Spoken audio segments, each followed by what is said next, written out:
तो hello student, welcome back to my channel Samrat academy.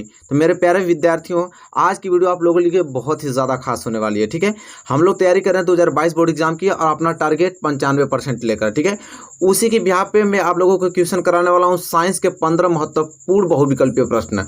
और मेरे प्यारे विद्यार्थियों, मैटर यह है कि फिजिक्स के फाइव मोस्ट इंपॉर्टेंट क्वेश्चन जो कि हमेशा से पूछे जाते हैं, और केमिस्ट्री के भी 5 मोस्ट इंपॉर्टेंट क्वेश्चन में लेकर आया हूं, और इसी प्रकार बायोलॉजी के भी 5 मोस्ट इंपॉर्टेंट, मतलब कि टोटल 5 मोस्ट इंपॉर्टेंट सभी रहेंगे। और इसमें आपको देखना है कि कितना आप कर पाते हैं, कितना नहीं। अगर आप आंसर सही देते हैं तो बिल्कुल बहुत ही अच्छा है, नहीं दे पाते हैं तो उसको याद कर लीजिएगा मेरे प्यारे विद्यार्थियों, क्योंकि मेरा जो टारगेट 95 का है, मैं उससे पीछे हटने वाला नहीं हूँ। उसके अकॉर्डिंग जितने भी 95% लाने के लिए जो भी मेहनत करना पड़ेगा, मैं सब कुछ प्रोवाइड कर दूंगा आप लोगों के लिए। ठीक है, लगातार रिसर्च चल रही है कि कौन क्वेश्चंस ज़्यादा पूछे गए हैं, कौन बहुत ही ज़्यादा मोस्ट इंपॉर्टेंट है, वो सारे क्वेश्चंस कराए जा रहे हैं आप लोगों को। ठीक है, आपको बस पढ़ना है, सब कुछ आपको कंटेंट प्रोवाइड मिल रहा है, सिर्फ आपको समय देकर पढ़ना है। तो मेरे प्यारे विद्यार्थियों, सब इसमें जुड़ जाइए, देखिए कि आप 15 महत्वपूर्ण बहुविकल्पीय प्रश्न में से कितने क्वेश्चन कर पाते हो और कितना नहीं। और इसका फेयर भी बनना चाहिए साथ ही साथ, ताकि रिविजन करते समय लास्ट टाइम में जब 2-3 महीने पेपर आएगा, उस समय सिर्फ रिविजन चलेगा, तो उस समय सारी क्वेश्चनों को कवर कर लिया जाएगा। तो चलिए आज के क्वेश्चन स्टार्ट करते हैं, और हमारे साथ जुड़ जाइए और अच्छे से 15 क्वेश्चन को प्रैक्टिस कीजिए और देखिए कितना क्वेश्चन आप कर पाते हो। तो समय तो गवाएंगे नहीं, बस ये कहना चाहेंगे कि अगर पहली बार आप चैनल पे हैं मेरे, तो चैनल को सब्सक्राइब कर लीजिए, हमारे साथ जुड़िए और देखिए कितना मजा आता है पढ़ने में। तो पहला प्रश्न बढ़े और देखिए क्वेश्चन नंबर पहला, और सबका आंसर आना चाहिए कमेंट में। देखिए कमेंट में सबका आंसर आना चाहिए, बता देता हूँ, एक भी ऐसा लोग नहीं होना चाहिए जिसका कमेंट ना आए। ठीक है, चलिए प्रश्न नंबर पहला मैं पढ़ता हूँ और यहाँ से आंसर देना चालू कीजिए आप लोग। कह रहा है कि कोई विलयन लाल लिटमस को नीला कर देता है, इसका पीएच संभवतः क्या होगा। कह रहा है कि कोई विलयन है जो लाल लिटमस पत्र को क्या कर देता है, नीला कर देता है, तो बताइए कि उसका पीएच मान कितना हो सकता है। तो उसका पीएच मान कितना संभव है कि वो लाल लिटमस पत्र को नीला कर देता है। तो जल्दी से बताइए। ऑप्शन ए 1, ऑप्शन बी 4, और ऑप्शन सी 5, और ऑप्शन डी 10। मेरे प्यारे विद्यार्थियों, जल्दी से बताइए कि इसका पीएच मान कितना होगा कि जो लाल लिटमस पत्र को नीला कर देता है। तो इतना समय तो आप लोगों के लिए बहुत है ज़्यादा, आप बता भी देंगे।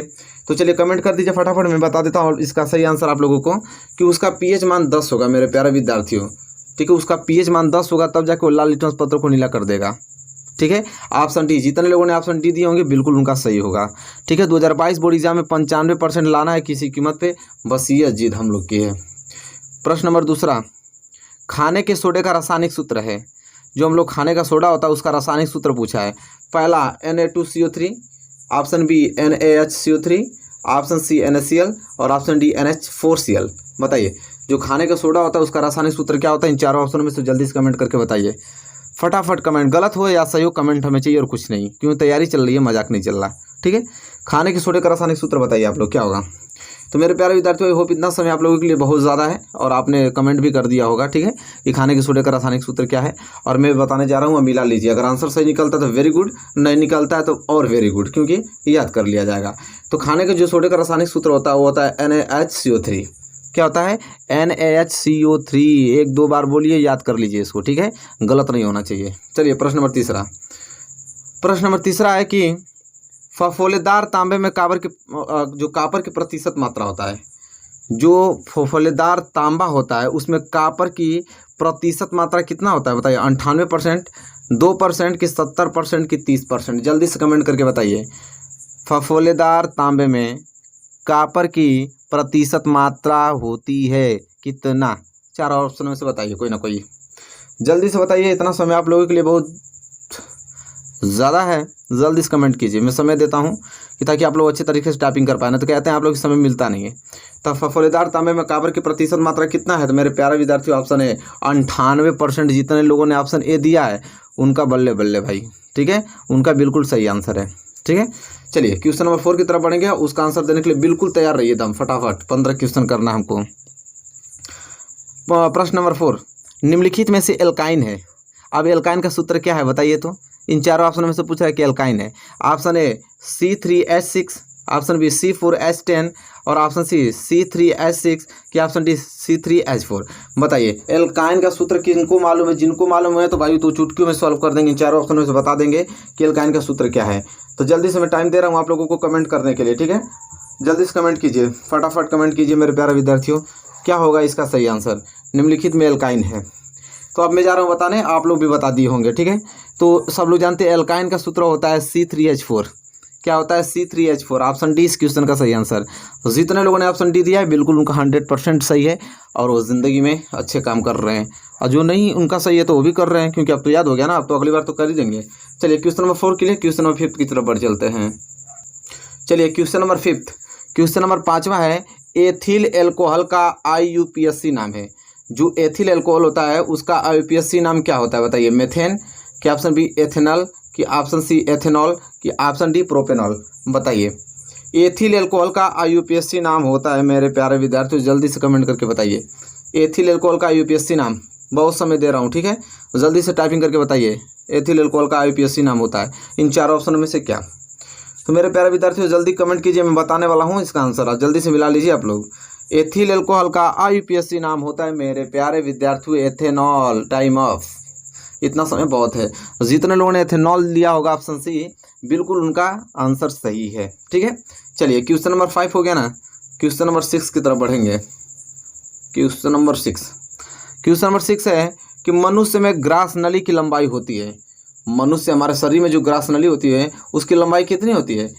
देखिए 5.8 सेंटीमीटर, 25.30 सेंटीमीटर और 1.5 मीटर की 15 फीट। बताइए मनुष्य में हमारे अंदर जो ग्रास नली की लंबाई होती है मेरे प्यारे विद्यार्थियों जल्दी से बताइए कितना होती है?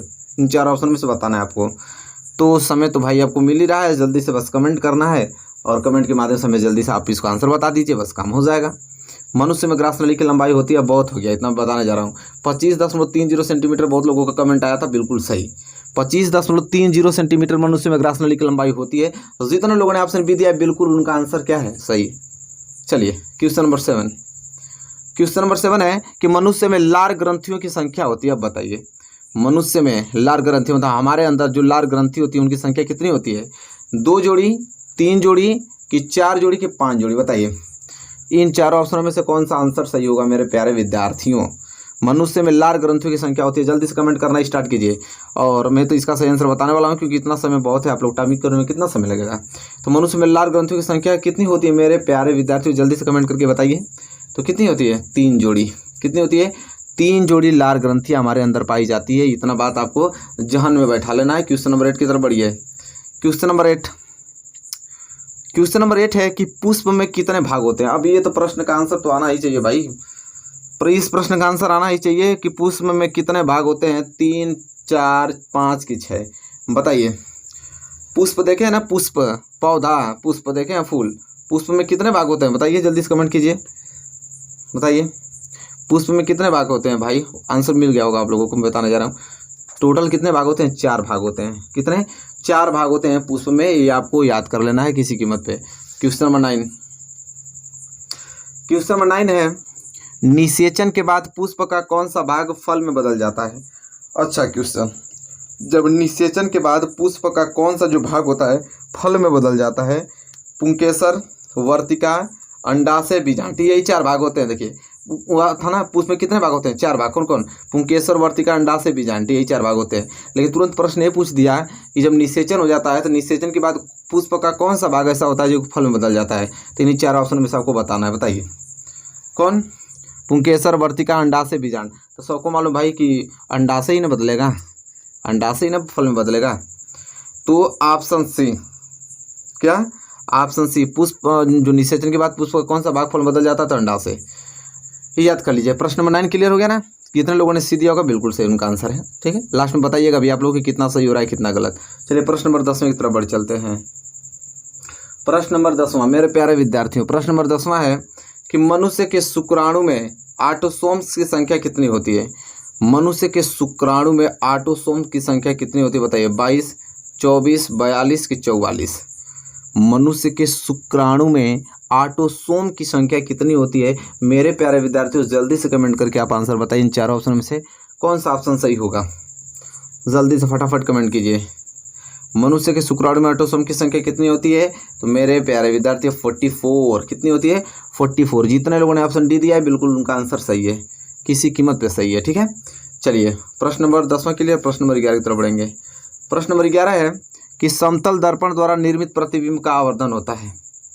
समतल दर्पण द्वारा निर्मित प्रतिबिंब का आवर्धन होता है? एक, एक से कम, एक से अधिक कि अनंत? बताइए इन चारों ऑप्शन में से। फिजिक्स का 5 क्वेश्चन करने वाले हैं, ठीक है, बायोलॉजी का खत्म। समतल दर्पण द्वारा निर्मित प्रतिबिंब का आवर्धन होता है एक, एक से कम, एक से अधिक, अनंत? जल्दी से कमेंट कीजिए। तो मेरे प्यारे विद्यार्थी होता है एक। समतल दर्पण द्वारा निर्मित जो प्रतिबिंब का आवर्धन क्षमता होता है वही एक होता है। ऑप्शन ए सही है। जितने लोगों ने ऑप्शन ए दिया है उनके खाते में 1 नंबर जुड़ता हुआ, ठीक है। चलिए प्रश्न नंबर 12 की तरफ बढ़ेंगे। प्रश्न नंबर 12 है कि एक गोलीय दर्पण की फोकस दूरी f तथा वक्रता त्रिज्या r में अभीष्ट संबंध है। r बराबर f/2, r बराबर 2f, r बराबर f और r बराबर 4f। आपको बताना है कि गोलीय दर्पण की फोकस दूरी स्मॉल f में और वक्रता त्रिज्या कैपिटल R में कौन सा संबंध स्थापित होता है। फिजिक्स तो आप लोग पढ़े हैं तो आंसर आप लोगों को चुटकी में देना ही होगा। जल्दी से कमेंट करके बताइए, ठीक है, क्या होगा इसका सही आंसर। तो मेरे प्यारे विद्यार्थी सब लोग जानते हैं कि R बराबर क्या होता है, 2f होता है, ठीक है। गोलीय दर्पण की फोकस दूरी और वक्रता त्रिज्या में जो संबंध होता है वो कैपिटल R बराबर 2f होता है। और यहाँ से f की वैल्यू निकालेंगे तो r/2 भी हो जाता है, ठीक है। जितने लोगों ने ऑप्शन बी दिया बिल्कुल उनका आंसर सही है। क्वेश्चन नंबर 13 की तरफ बढ़ेंगे। क्वेश्चन नंबर 13 है दूरदृष्टि दोष के कारण प्रतिबिंब बनता है। दूरदृष्टि दोष के कारण प्रतिबिंब बनता है, बताइए। रेटिना पर, रेटिना के पीछे कि रेटिना के आगे कि नेत्र लेंस पर? बताइए। दूरदृष्टि दोष के कारण प्रतिबिंब बनता है, कहाँ बनता है? जब किसी मनुष्य की आंख में अगर दूरदृष्टि दोष है तो उसका प्रतिबिंब कहाँ बनेगा? उसकी आंखों पे रेटिना पर बनेगा कि रेटिना के पीछे कि रेटिना के आगे कि नेत्र लेंस पर? बताइए। बहुत ही प्यारा प्रश्न है, जल्दी से कमेंट करके बताइए कि दूरदृष्टि दोष के कारण प्रतिबिंब बनता है, कहाँ बनता है? तो मेरे प्यारे विद्यार्थियों कहाँ बनता है? रेटिना के पीछे। और किसी मनुष्य की आंख में दूरदृष्टि दोष है, पक्का उसकी आंखों में जो उसका प्रतिबिंब बनेगा वो रेटिना के पीछे बनेगा, तभी दूरदृष्टि दोष है। तो जितने लोगों ने ऑप्शन बी दिया बिल्कुल उनका आंसर सही है। और क्वेश्चन नंबर 13 कंप्लीट होता हुआ तो हम बढ़ेंगे अगले क्वेश्चन की, क्वेश्चन नंबर 14 की तरफ। चलिए क्वेश्चन नंबर 14 देखिए। प्रकाश का प्रकीर्णन सबसे कम होता है, जल्दी से कमेंट करके बताइए। प्रकाश का प्रकीर्णन सबसे कम होता है लाल रंग के लिए, पीले रंग के लिए, हरे रंग के लिए कि नीले रंग के लिए? प्रकाश का प्रकीर्णन सबसे कम होता है। अब बताइए आप लोग कि प्रकाश का प्रकीर्णन सबसे कम होता है किस रंग के लिए सबसे कम होता है? इन चारों ऑप्शन में से आपको बताना है, ठीक है। तो मेरे प्यारे विद्यार्थियों कमेंट करके बताइए, आपके पास समय है बहुत, कि प्रकाश का प्रकीर्णन सबसे कम होता है। तो मेरे प्यारे विद्यार्थियों वो है लाल रंग के लिए। लाल रंग के लिए जो प्रकाश का प्रकीर्णन सबसे कम होता है, ठीक है। चलिए क्वेश्चन नंबर 14 का ये जितने लोगों ने किया है बिल्कुल उनका आंसर सही है। लास्ट क्वेश्चन की तरफ अग्रसर होंगे। इसका आंसर सभी लोग को उम्मीद करता हूँ सभी लोग आंसर सही देंगे। कि प्रतिरोध का मात्रक होता है ओम, ओम प्रति मीटर, ओम मीटर कि ओम प्रति अरे मीटर प्रति ओम? पता है इन चारों ऑप्शनों में से कि प्रतिरोध का मात्रक क्या होता है? तो सिंपल है भाई, प्रतिरोध का मात्रक, जल्दी से कमेंट करके बताइए, टाइम दे रहा हूँ मैं आप लोगों को। प्रतिरोध का मात्रक होता है, फटाफट कमेंट कीजिए, फटाफट कमेंट कीजिए मेरे प्यारे विद्यार्थियों, प्रतिरोध का मात्रक क्या होता है? तो प्रतिरोध का मात्रक ओम होता है। जितने लोगों ने ऑप्शन ए दिया है बिल्कुल उनका आंसर सही है। मेरे प्यारे विद्यार्थियों इस वीडियो में मैंने टोटल मैंने 15 मोस्ट इंपोर्टेंट क्वेश्चंस कराया। और आप कमेंट करके हमें बताइए कि 15 में से कितने क्वेश्चन आपको आए, कितने आपने टच किया और कितने याद कर लेंगे। इस वीडियो को डाउनलोड कीजिए, जितने क्वेश्चन किया उस क्वेश्चन को नोट कीजिए और घर पे जाके इसको नोट्स में बनाइए। और जितना भी प्रश्न मैंने डिस्कस किया सारे प्रश्न याद होने चाहिए। तो चलिए मिलेंगे आपसे नेक्स्ट वीडियो में, तब तक के लिए धन्यवाद। और तैयारी अपनी जारी रखिए, शेयर भी कर दीजिए। चैनल पर नए तो चैनल को सब्सक्राइब कीजिए, हमारे साथ जुड़िए, 7-8 महीने और अच्छे से तैयारी कीजिए।